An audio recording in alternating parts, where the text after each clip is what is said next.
Hi, my name's Lizzie and I'm an Education Officer with Surrey Wildlife Trust, and I love hedgehogs, so I want to share with you how you can help hedgehogs at home.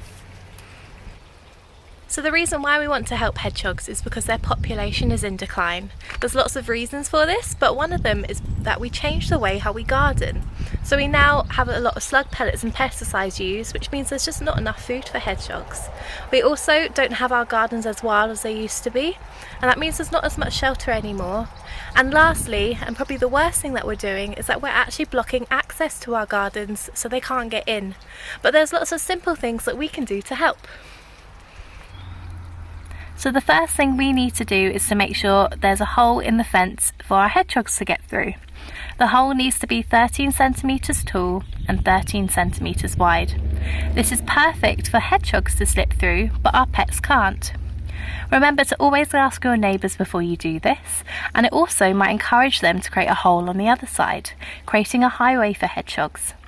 And it means that our gardens can be connected for them while they search for food and shelter.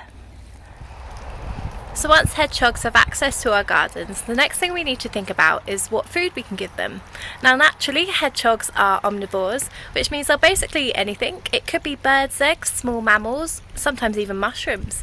But most importantly, they will eat the invertebrates of the world. So that's our worms, our slugs, our beetles, you name it, they'll probably eat it. And what we need to do is to make sure that the little guys have a home. So homes for invertebrates could be a compost heap for worms. It could also be a vegetable patch for slugs. Now obviously we don't want to use slug pellets, instead we want to encourage our natural predators like the hedgehog, but that also includes toads too. And there's some slugs that will eat other slugs as well, so they're not all bad for your vegetable patch. Another great thing we can do for invertebrates is to create a log pile like this one.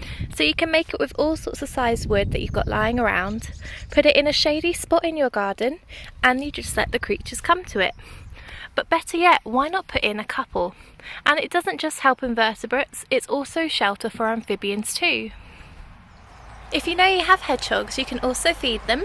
You can give them something called hedgehog food, but equally you can just give them some cat or dog food, and it can be wet or dry, it doesn't matter what, they will love it. The only thing you can't give them are milk and mealworms. And you might be worried about the local cats or foxes eating the food instead of the hedgehogs, and to combat this, there's a special feeder you can make. And here's my feeder. It's literally just an old storage box with a hole cut out on the side, and the hole needs to be 13 centimetres tall and 13 centimetres wide. You then put a bowl of food and even a bowl of water in off to the side so that no animal can reach in and grab it. The last thing you want to do is to put a heavy object on top, like a brick, so that nothing can lift the box up to get to the food. But that's it, a simple hedgehog feeder.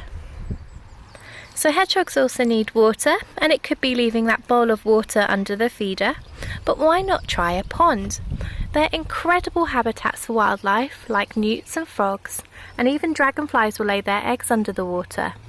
And it doesn't need to be this size, it could literally be the size of a bucket for a small garden, and that's still great for hedgehogs to drink from.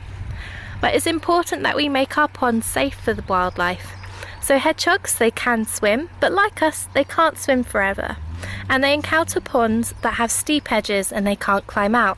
So instead, make sure that your ponds have a sloping edge, like this one here with the rocks, or you could even make a little ramp.